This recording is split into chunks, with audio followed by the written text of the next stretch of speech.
passion, you're gonna have this tremendous energy. It's sustainable energy. But momentum requires you always do the next thing to keep the momentum going. And the reason you get yourself in a passionate place is so that you change your life, and the only thing that changes your life is making a decision. So while you're in this passionate state, that's where you make decisions. You don't make decisions when you're like, oh, I don't know, what do you think? All right, let's decide. If you make a decision in a state without momentum, if you make a decision from a place where there's no passion, you are not going to get momentum. It'll kill momentum. It's decide, commit, and resolve. Some of you, in the past, you've gotten momentum, you've gotten passionate, you've even made a decision, but a decision is the first step. Decision is like a war. I got to do this or that. All right, I'm going to make myself do this. But commitment is when you now, after you've decided, you commit to do this for the long term. Whether it's hard or easy, doesn't matter. You're doing this. It takes it from this moment and it carries it into the future even when things are difficult. And the third state is resolve. Resolve means it's done. It's like, it doesn't even if you took action, it's done inside you, so it's done out there. There's no question whatsoever. Then once you decide, the only way the commitment and the energy and the momentum continues is if you take immediate, massive what, my friends? Massive what? Write down in your notes, massive action is the cure-all. Massive action is the cure-all. If you're having a difficult time with something, your relationship isn't where you want it to be, your finances are not where you want to be, your body's not where you want to be, your business is not where you want to be, you need to take massive action. And if that doesn't work, try something else. If that doesn't work, try something else. Keep going with massive action and you will find the way because it will give you momentum. If you want to grow a business, I can teach you a million strategies that will change you overnight. And if I get you to use a strategy and grow your business 30% like that, you are going to get so excited that your story about your business will change, won't it? You're like, I can rip this open. I'm going to make this thing 100% more profitable. That's why 80% of those people, I can grow them 30 to 130%. Because once I get into momentum, people's story changes. And when their story changes, the third and most important thing changes, their state. Because that's what really changes it all.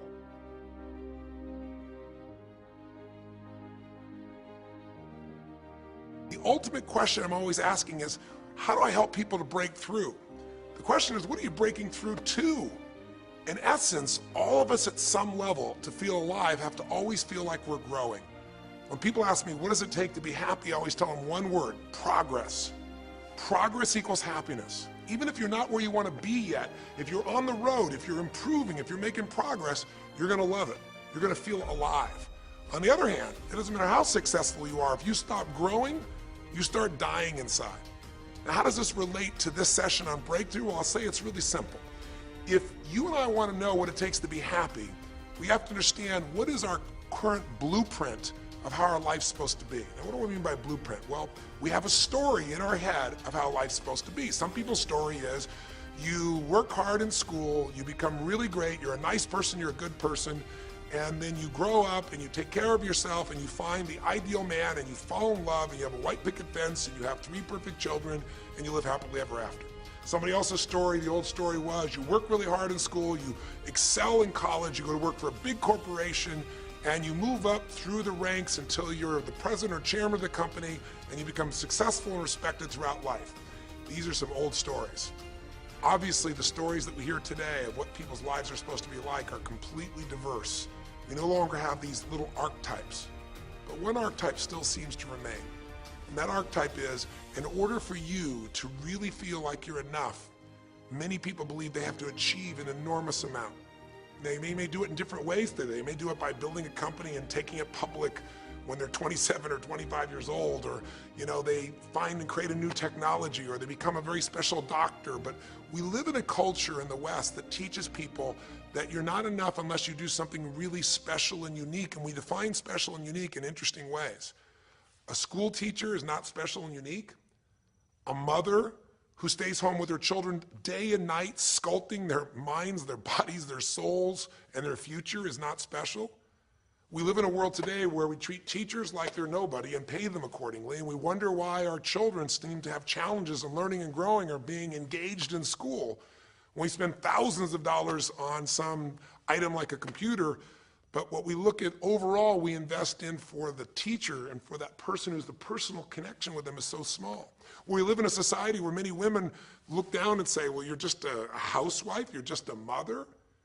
See, some of the pain we have in our society is not because there's one right or one wrong approach, but because we try to make everybody fit into some particular approach to life. Here's what's going to make you happy or make you unhappy in life. It's real simple. Let's do a quick test.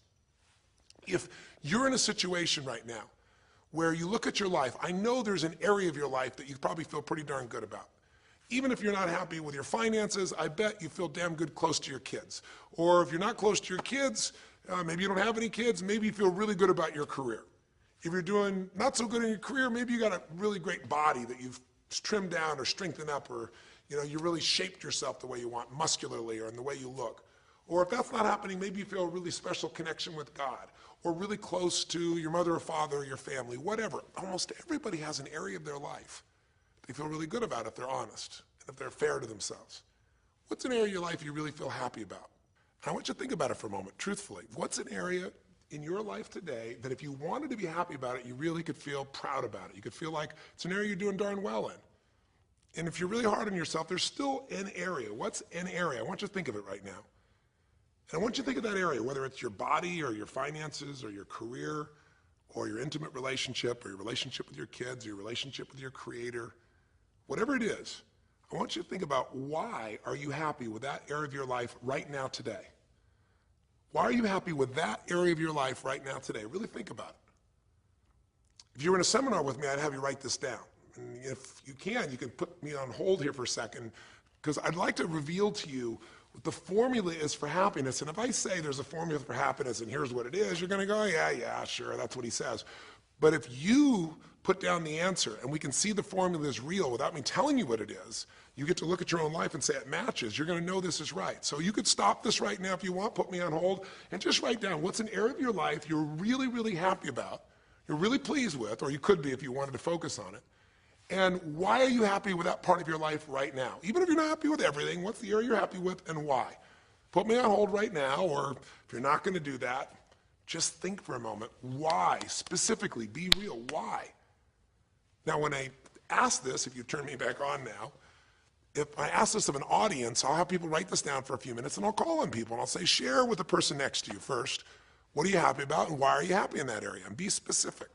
And after they share, I'll have people stand up, I'll call on a variety of people, and I say, ma'am, tell me, what are you happy about? And she'll say, well, honestly, I'm really happy with my body. She goes, I never thought I'd say that, but I used to be so unhappy with it, and I did some things, I pushed myself through, and now I exercise regularly, and I'm not perfect, but I feel fit, I feel strong, I feel energetic, and that's really, I don't know, it just feels good to me.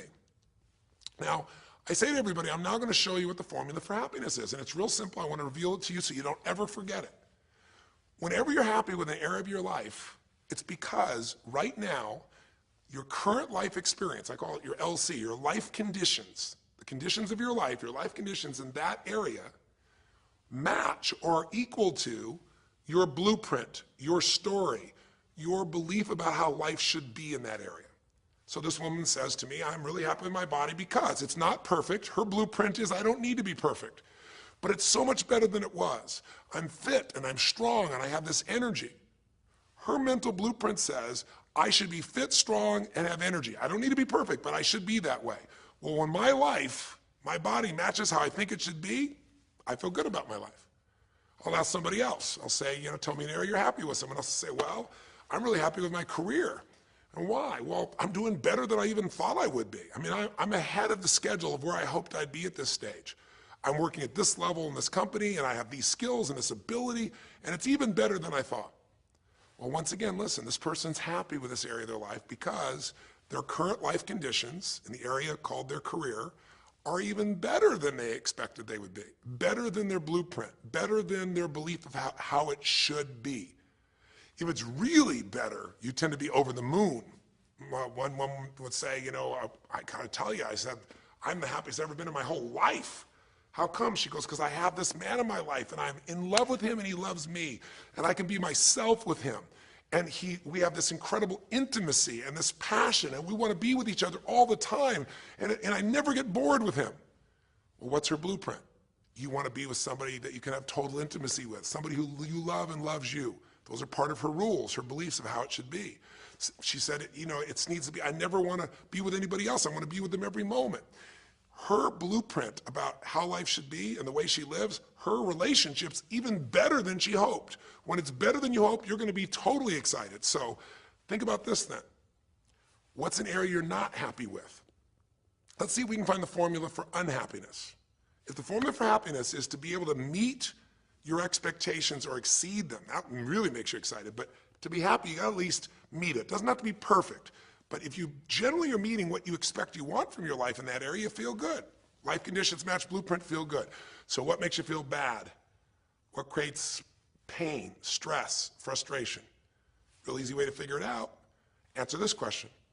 What's an area of your life you're not happy with?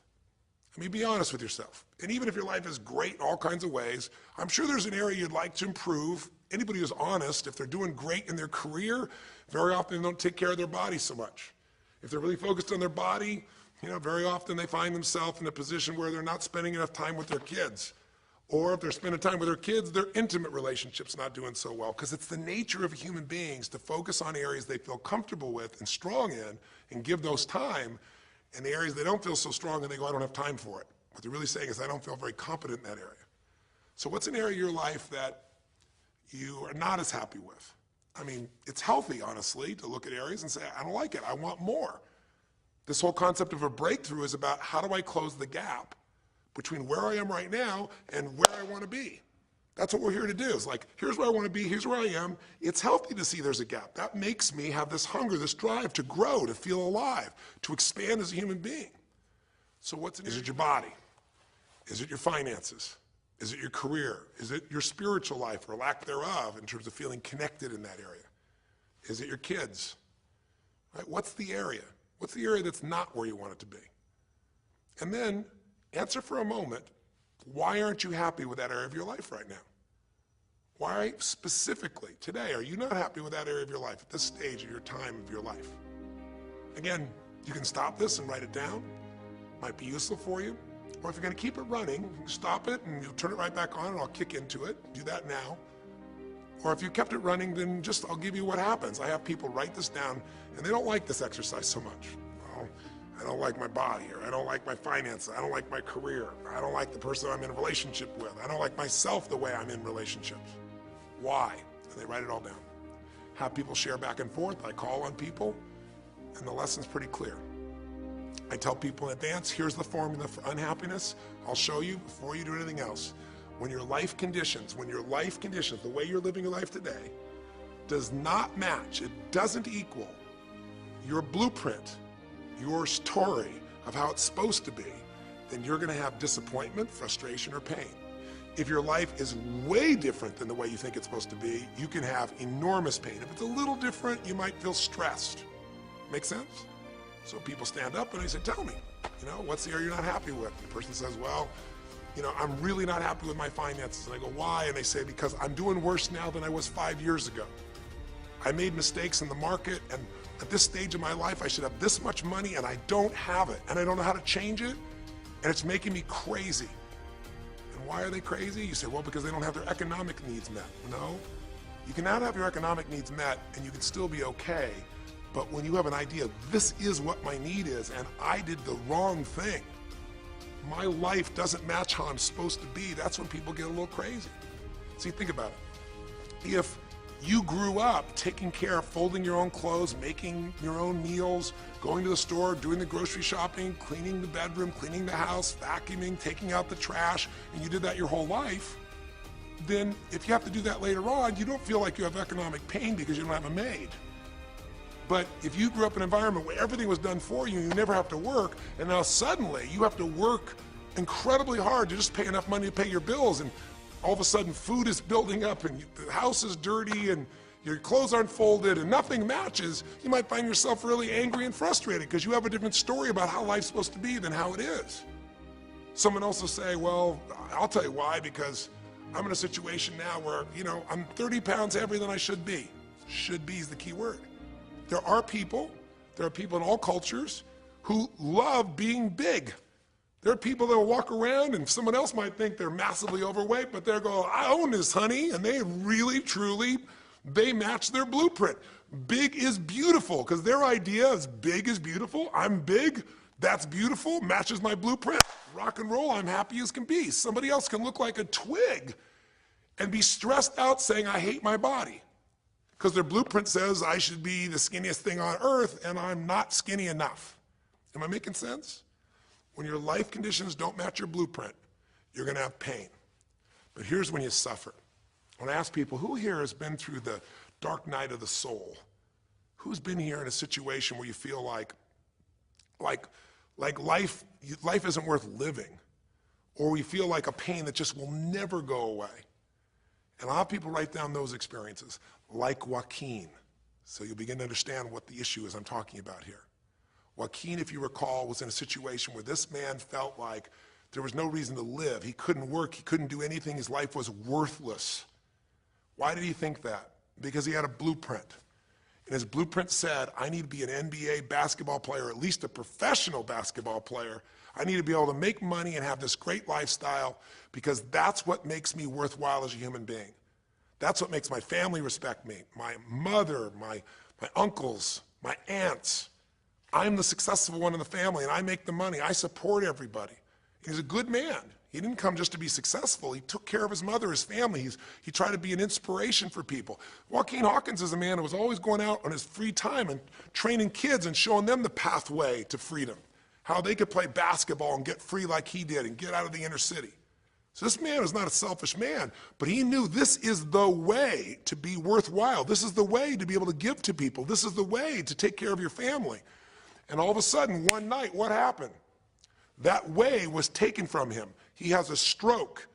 And in the middle of the night, his life conditions make it impossible to be who he has to be, or he feels like he's worthless. You get it? We have an identity. We have a story of how we're supposed to be. And if life somehow gets in the way of that story, we feel pain. But if we feel we have no control, that's when we go into suffering. See, it's one thing to say my life doesn't match my blueprint, I got to lose weight. That might stress you out. Or my life doesn't match my blueprint, I'm not in a relationship, I got to get in one. That might motivate you even. You might not like it, but you're going to find a way to get in one. Or my career doesn't match how I should be, you could change it. But when you start believing that your life doesn't match your blueprint and you have no control to change it, you're helpless, that's when people suffer. And so this week, for your breakthrough, it's a chance for you to start to take a look at your blueprint anywhere you're really having pain. Hey, look, if you're doing great in some area of your life, celebrate it, of course, and I'm sure there are many areas you are. But life is really a series of growth spurts. I mean, two things in life make you feel alive: growing and giving. And what's really wonderful about this man, Joaquin, is he was constantly growing, trying to get better, trying to be a better teammate, a better basketball player. Think about it. When he didn't make the teams and he didn't make the NBA, he didn't give up. He worked even harder. The guy was always striving to become something. And he became it, and he achieved it, and then life took it from him. Isn't that the common denominator with so many of the people in the stories of this 6-part series that you saw, these 6 specials? I mean, Frank and Kristen had a blueprint of what life was supposed to be about. We're supposed to get married and have children, and we're going to have our own business. And all of a sudden, life doesn't match the blueprint. And suddenly, there's depression. Because in their case, they said there's nothing we could do. But they were wrong. They were wrong because they discovered, and Frank discovered, I can make a difference to my wife. The chair, even though I didn't create this and didn't ask for it, this chair does not define me. I can become more than I was before. I can have the impact with my wife. I can have children. We had to change his blueprint because we couldn't change all the conditions of his life. Does that make sense? I couldn't get him to physically walk again. Maybe someday he will, but we can't count on that. What we got to count on is that he can be fulfilled by seeing he isn't helpless. And I did that through a series of experiences that violated what he thought he couldn't do. The same thing was true with almost every one of the people we worked with at some level. And in Joaquin's example, it was also true. Joaquin said, well, I can't ever have this quality of life again because I'm not a professional basketball player. And he was locked into that mindset, and all of us get locked at times. But to his credit, to a system of steps, we were able to break him out of that. We were able to get him to see that he isn't helpless. Because here's your choice. Watch this now. If you're suffering, if you're in pain, your life doesn't match how you think it should be, and you think you're helpless to change it, now you have only three choices. Choice one, blame something. And that's what Joaquin did, if you recall. He blamed his coach, he blamed what happened to him, and of course these things were outside his control. But he blamed his coach. And a big part of the healing, if you watch this session, was bringing his coach in and getting him to see, hey, you know what, all that anger, all that resentment inside of you, Joaquin, A, it's not based on the truth, and B, like Nelson Mandela said, you know, having resentment in your soul is like drinking poison and hoping that your enemy will die. It doesn't work that way. And when Joaquin was able to break out, his breakthrough was a change in perception, to realize this coach wasn't stopping me. I just felt like I lost everything, and so I don't know how to change it, so I'm looking for something to be mad about, someone to blame, so I don't have to blame myself, or I don't have to feel so helpless. Because when you're angry, you don't feel so helpless. You feel strong for the moment, even though it's a fake strength.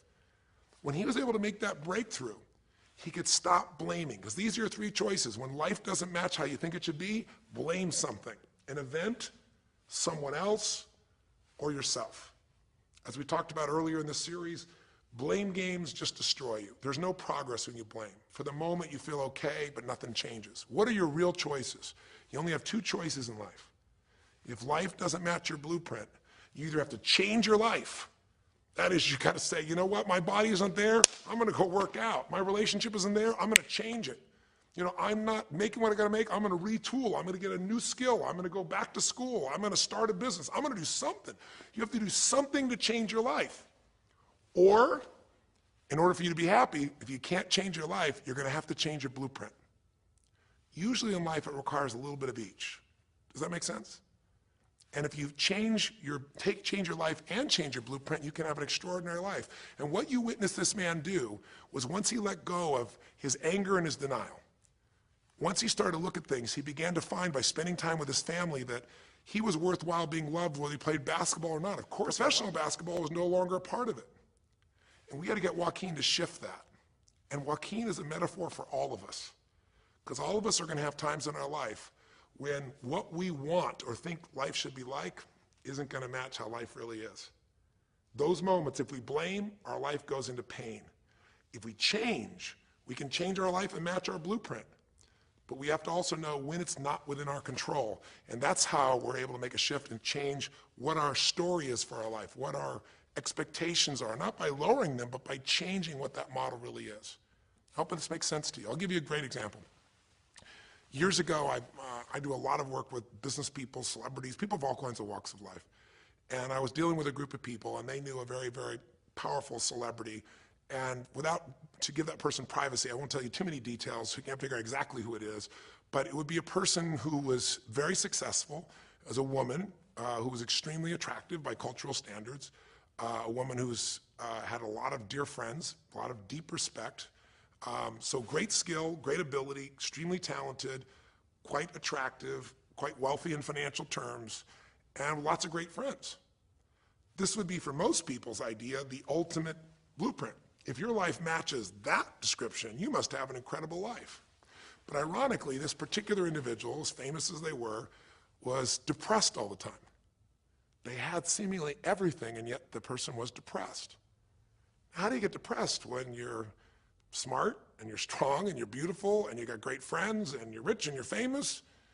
Well, it's real simple. People said, I don't know what it is. Everyone's tried to help her. She's been through counseling. She's got all these different drugs. Nothing's working. She's taking antidepressants, and she's still depressed, which is not uncommon, by the way. Because if you change the way you feel physically, but you still see your life doesn't match how you think it should be at some level, and you feel like you're helpless to change it, you're going to be depressed. So I said, bring her to me. I said, I can help her. I know that sounds like hyperbole, but I absolutely can help her. Well, how do you know that, Tony? Because I already know what the problem is.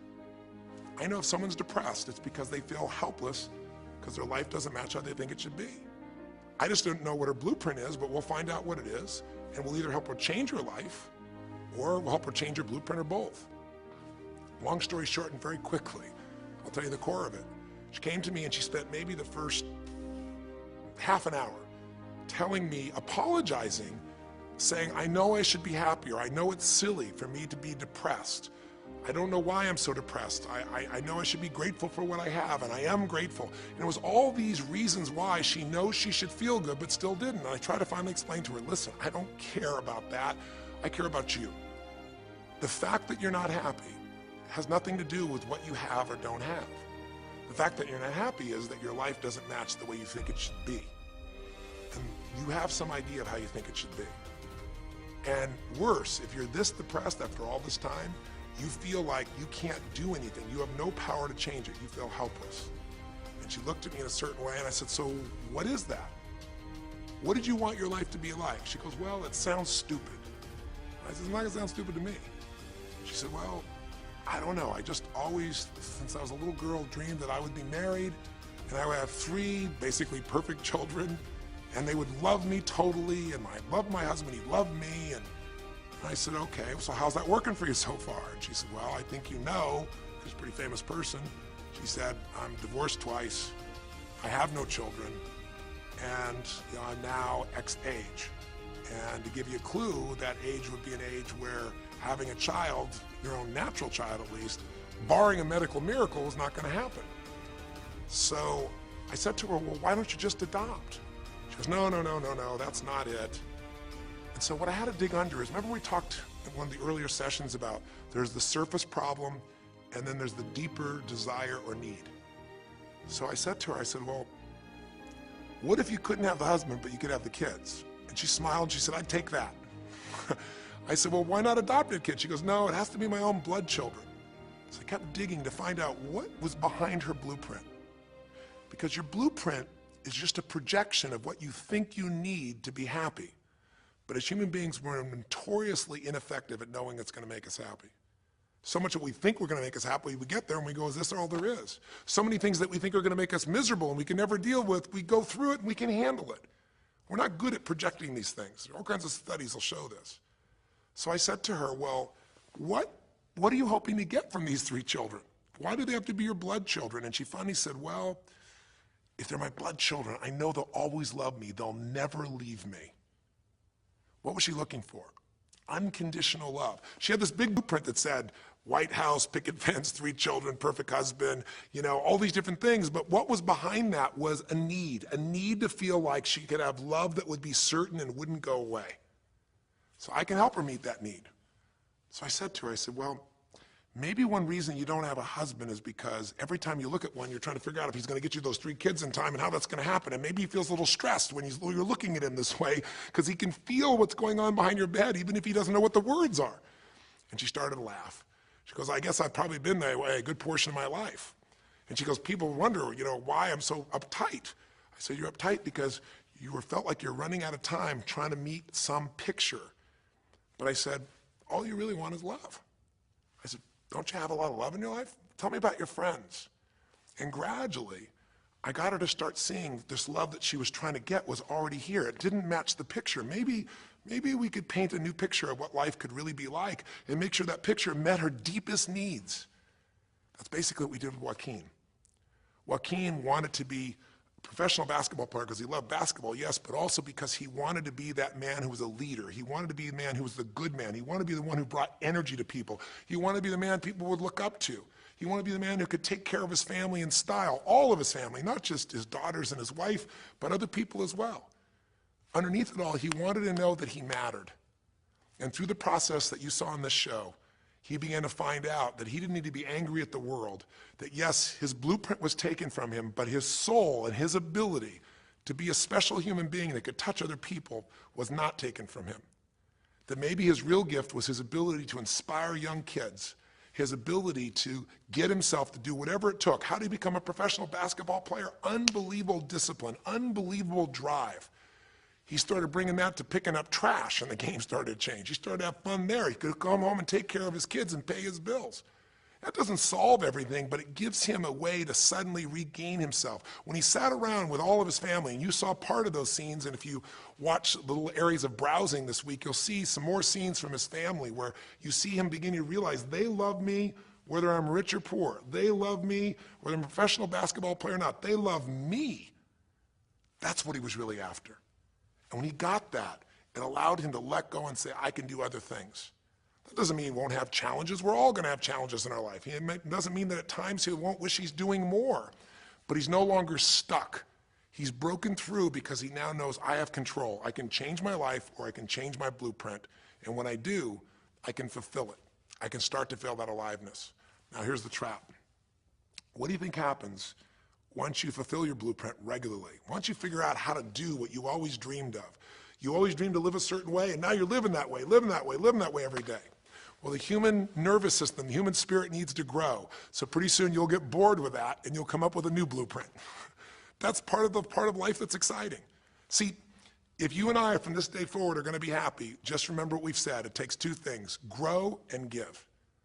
A meaningful life comes from growing, that sense of progress, and it comes from having life not just be about me, but about we, doing something that makes me feel connected to other people besides myself. That growth, that sense of contribution fills a deep spiritual need that we all have. If you are unhappy in your life, you got three choices, really two. Blame, that's not a choice, it's not gonna work. Don't blame someone else, don't blame the event, don't blame yourself, just figure out what you're gonna do to change your life.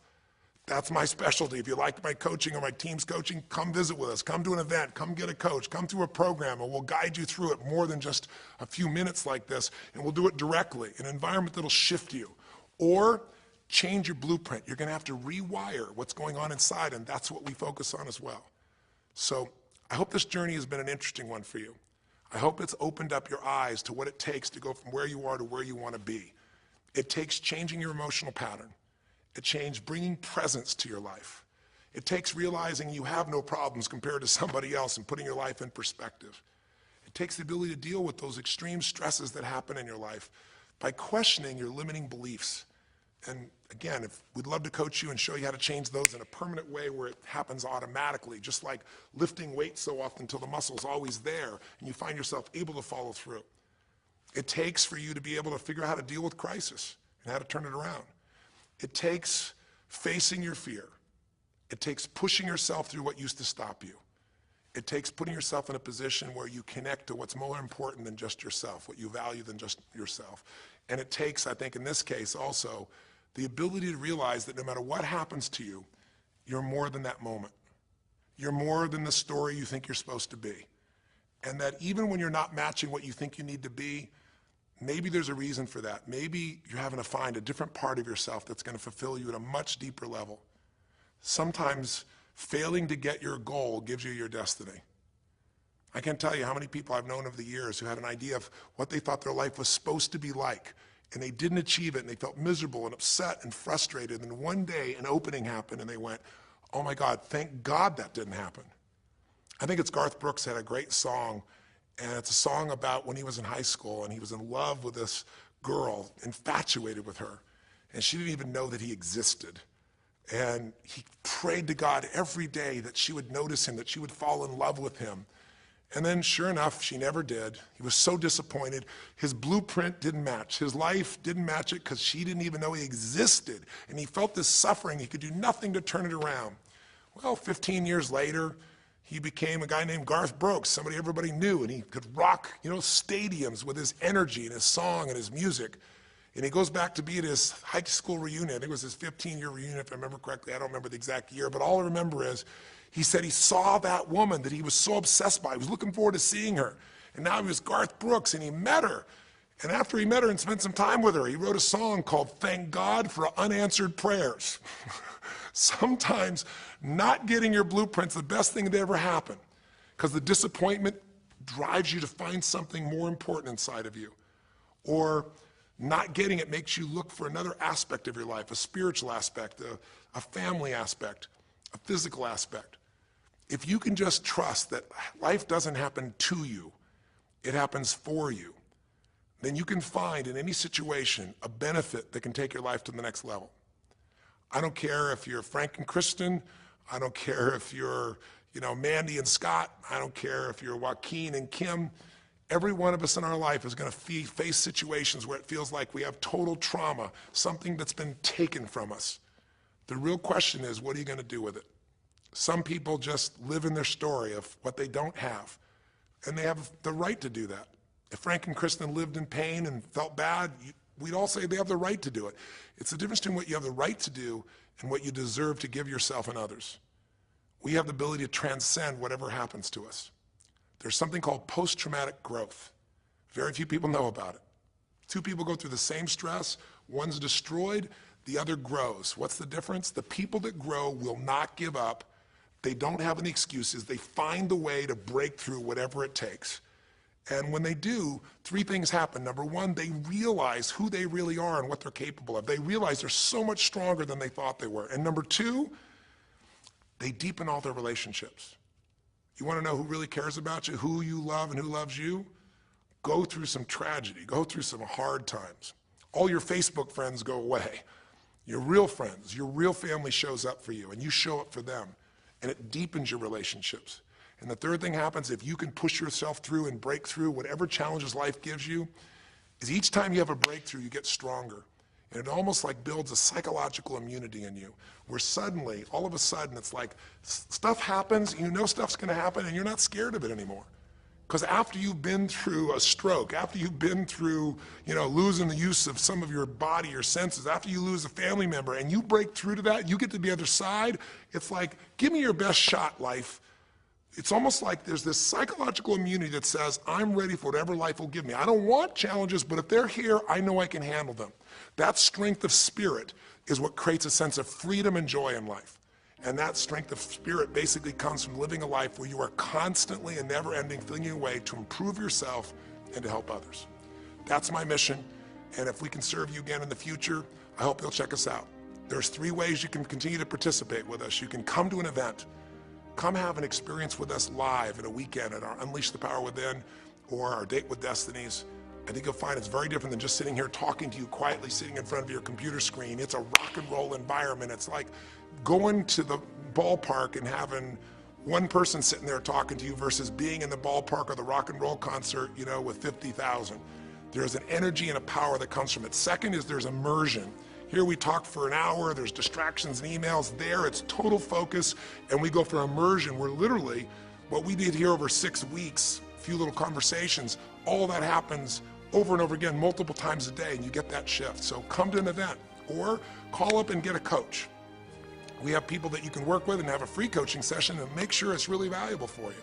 But these are people that can check in with you to help make sure you break through, you make the changes you want to make in your career or your finances or your body or your emotions or whatever area matters to you. And finally, lastly, and probably most importantly, every day you got to feed your mind.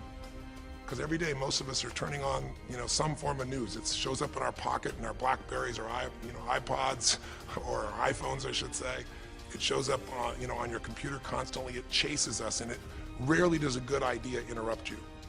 Really what you have to do is pursue the ideas, pursue the experiences that are going to change your life. And we have a way to do it called net time, no extra time.